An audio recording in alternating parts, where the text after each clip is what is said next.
What if we told you that the minions were created in a laboratory, not by humans, but by aliens? That's right, these little yellow creatures are hiding some seriously dark secrets. The real minions. We need to remember that the minions only look cute because of Illumination's animation style. If we remove that filter and imagine what they would look like if they existed in the real world, it becomes easy to see how these small yellow monsters with giant eyes would be genuine freaks of nature. To make matters worse, only male minions exist. This was confirmed during an interview with Pierre Coffin, the creator and voice actor behind every minion. If that's the case, how do they reproduce? No male animal can reproduce without a female. Other people have wondered about this too and asked Pierre Coffin how minion reproduction works. But instead of answering, the director simply said that he and the production team behind the Minions movies had decided they would never answer that question. They know this mystery exists, and they also know the answer, but they don't want to tell us, possibly because answering it would reveal something truly terrifying about Illumination's mascots. Are you ready to discover the Minions' true origin? Stay tuned, because another Cinewave full of new stuff is starting now. Test subjects. I don't know if you noticed, but the fact that the Minions don't reproduce is strong evidence that they may have been created in a laboratory, just like we mentioned at the beginning. If there's no way for them to reproduce, then they could only have been created artificially as test subjects in a scientific experiment. In fact, the creator's original idea was that the Minions had been created by Dr. Nefario himself to serve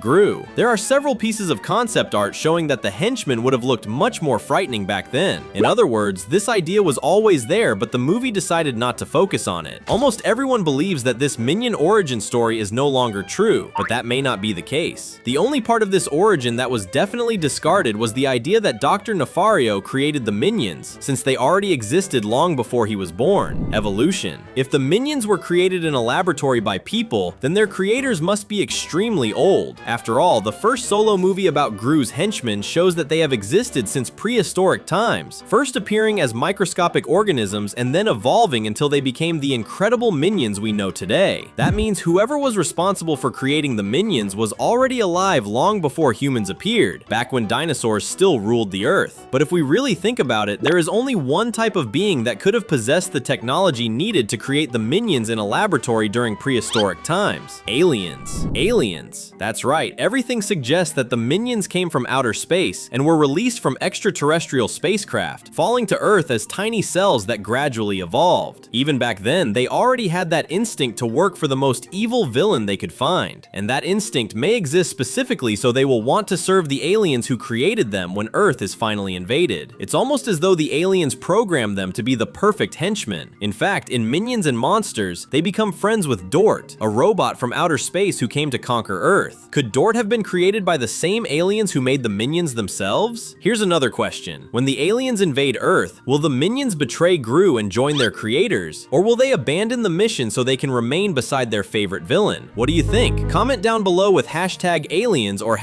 #Gru so we can find out which side you're on. Invaders. In fact, it is entirely possible that the minions have been working for the aliens all these years with the sole purpose of weakening Earth before the real alien invasion begins. Maybe their mission to work for villains has always been nothing more than an excuse to eliminate the most powerful beings on the planet who could pose a threat to the aliens. Even though the minions want to help whichever villain they are serving at the time, they always end up accidentally getting rid of them because they are so clueless. The minions themselves believe they are doing it by accident, but what if they are simply carrying out, without even realizing it, the orders the aliens programmed into them? Maybe the minions are even doing all of this on purpose. But if that is the case, then they are excellent liars who have pretended to be fools not only in front of the people around them, but also in front of us, the audience who loves watching their movies. Either way, if the minions keep this up, all of Earth's most powerful beings will already be dead by the time the alien invasion begins, which means there will be no one left to protect our planet. Predators. Something that makes this theory even stronger is that when we stop and think about it, the minions do not only work for villains, they work for predators. Their first master was a stronger cell, and they also worked for a dinosaur. Animals that are neither good nor evil, only strong and aggressive. It would make sense for the aliens to send the minions to Earth to destroy every predatory animal they came across, even if the minions themselves believed they were helping those predators. The only reason they eventually started working for supervillains is that, from their point of view, the predators among humans are evil people who attack others, or tyrants who control armies and entire nations. By the way, here is an interesting fact. There are animals in real life that also work alongside predators. One example is the pilot fish, which follows sharks around to eat the leftovers from their prey. Pretty impressive, right? Big Bang. There is a deleted scene from Minions and Monsters that would have made their secret origin even clearer to the audience, because the scene would have shown that the Minions have existed since the very beginning of the universe. According to Pierre Coffin, the movie would have started with the Big Bang, the explosion that created the universe, and shown a few tiny yellow dots appearing in space shortly after the Big Bang. Those dots would have been the Minions before they had even become cells. But wait, if the Minions appeared at the beginning of everything, how could they have been created by aliens? It is simple. Back then, they were nothing more than little yellow things. Extraterrestrials may have collected those unusual little objects and used them as material to create the Minions. That would explain why Gru's henchmen are so resistant and can survive for so many centuries. This Big Bang scene did not make it into the final version of the movie because, according to Pierre Coffin, it did not have much connection to the rest of the film's story, which is about the world of cinema. However, Pierre has expressed interest in showing the Minions at the birth of the universe in a future movie, so we can safely say that this idea is still part of the little yellow creature's history. Irene. Okay, if the Minions appeared during the Big Bang, there is no way they could have existed before that, right? Wrong. As incredible as it may sound, it is entirely possible that the Minions have existed since before the universe was even created, and the reason can be found in Irene, the villain from Minions and Monsters. Why? Because she may be the Minions' true origin. Take a close look at Irene. She is an orange slime monster covered in eyes. Have you noticed that if we removed a piece of her, it could easily be turned into a Minion? That means the Minions may actually be a monster from the same species as Irene that was split into several different pieces. That would even explain why some Minions have 2 eyes while others have only 1. Since Irene is an ancient creature from another dimension, it is possible that her species has existed since before the Big Bang. Ever thought about always having new animation content on your feed? Just subscribe and hit the bell. Immortal. The fact that the Minions may have been born from Irene or another monster from the same species as her would explain why they are immortal. We are not saying this just because we think so, but because Pierre Coffin himself confirmed that they are immortal. According to the Minions creator and voice actor, he has already tried to get rid of them and has never succeeded. This guy really loves revealing incredible things about the Despicable Me franchise, doesn't he? This is not just a joke. The Minions have been placed in several extremely dangerous situations and made it out alive. They have been blown up, beaten, launched into space, and none of that was enough to make them lose their lives. That is not normal at all, but everything would make sense if Illumination revealed that the Minions really came from Irene or one of her relatives. Even though she is an ugly pile of goo, she is a goddess. Clones. Wait, did we just figure out how the Minions can reproduce without even realizing it? This entire time, we have talked about how they probably cannot reproduce. But if they are pieces of Irene and are also immortal, it is possible that each one of them can split into 2 or more Minions whenever they are cut. That would be another trait taken from nature in the real world, since starfish are known for being able to clone themselves when they are cut, which makes them very difficult to get rid of. One example of this is Patrick Star, SpongeBob SquarePants' best friend. Timeline. Okay, we have already explored the Minions' entire bizarre origin, and now it is time to put this timeline in order. Apparently, the Minions first appeared in another dimension, even before the universe was created. They were part of Irene or another similar monster, until a piece of that creature was torn away and gave birth to the Minions. But they were not yet the ones we know today. Instead, they were tiny, mindless yellow things. Somehow they ended up in our universe shortly after the Big Bang, and probably spent billions of years drifting through space until an alien spacecraft found them. These aliens must have brought the Minions to life and programmed them with the desire to serve the most powerful predator, or villain, but they also programmed them to eliminate those predators without realizing it, all to weaken Earth. Then, the Minions were dropped onto our planet as tiny organisms and continued evolving until they became what they are today, spending the entire history of Earth serving different villains and causing complete chaos. It looks like everything ended up connecting after all, doesn't it? Even though this origin makes a lot of sense, it still has not been confirmed by Illumination. Could it be only a matter of time before the next Minions or Despicable Me movie confirms our theory? Oh wait, we forgot to talk about the saddest part of this timeline, the future, the end of everything. If the Minions have existed since before the universe itself existed, that means they will also still be alive when the universe comes to an end. Even after Gru, Lucy, and their daughters pass away, the Minions will continue living and may even forget all about this period because they are so incredibly old. If Illumination ever wanted to, it could create a short film showing the Minions saying goodbye to our universe, since one day it will come to an end so that another Big Bang can happen and give birth to a brand new universe. One thing we can be sure of is that watching watching something like that would leave many fans with tears in their eyes. Take the chance and watch the 2 videos we left on the screen. I'm sure you'll have fun.